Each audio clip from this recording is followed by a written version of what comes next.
Cela signifie que, entre le fait d'arrêter des positions et tout le travail à faire pour arriver à ce que ces positions se concrétisent, il y a du boulot.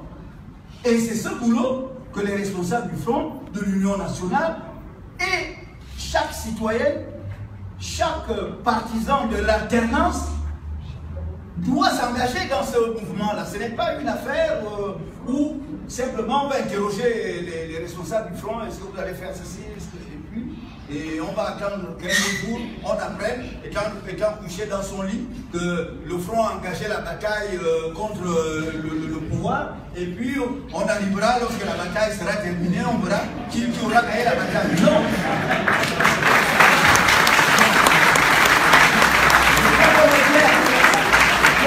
Je crois qu'il serait bien de retenir que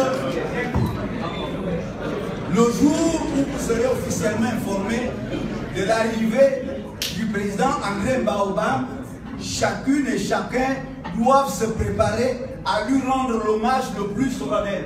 Ensuite, on verra. Vous pouvez comprendre le débat.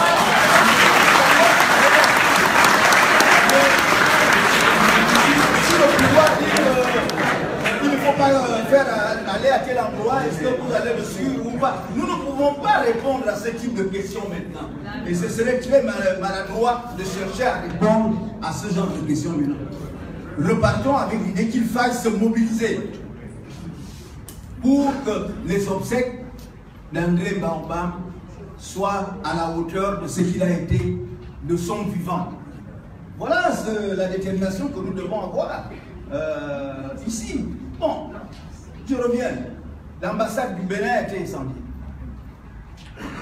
Nous le regrettons naturellement parce que nous sommes responsables au niveau du front. Nous regrettons cela. Mais cela étant, nous sommes dans le monde. Nous sommes au XXIe siècle. Nous savons comment les peuples de partout réagissent quand il y a des nouvelles aussi dramatiques que celle qui est tombée dimanche. Il peut y avoir des incendies, il peut même y avoir mort d'homme, sans que cela soit commandité par qui que ce soit. Mais parce que les gens sont mécontents.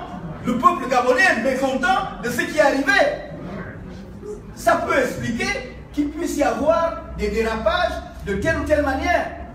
Pourquoi le pouvoir veut-il nous prendre pour les boucs émissaires de cela?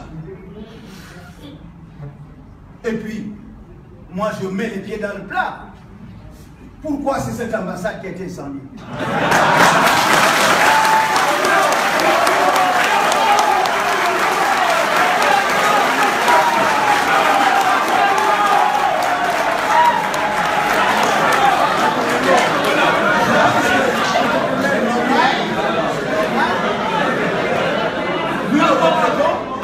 Mais nous ne pouvons pas ne pas nous interroger.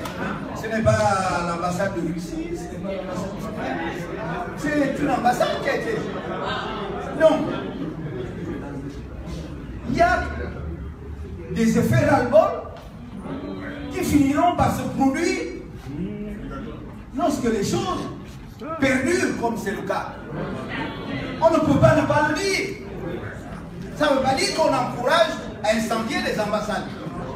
Mais ça veut dire que, puisqu'il y a ce genre de risque, on doit résoudre les problèmes de la crise qui sévit dans notre pays depuis des années qu'on fait mine d'oublier.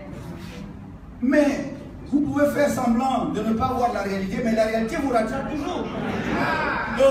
La fameuse marche de samedi des émergents. Mais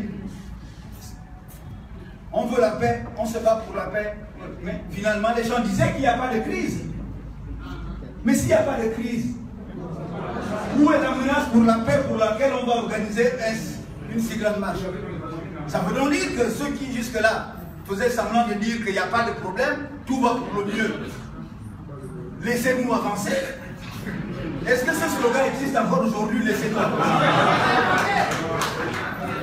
Donc voilà ce que je voulais ajouter pour dire qu'il faut que chacun prenne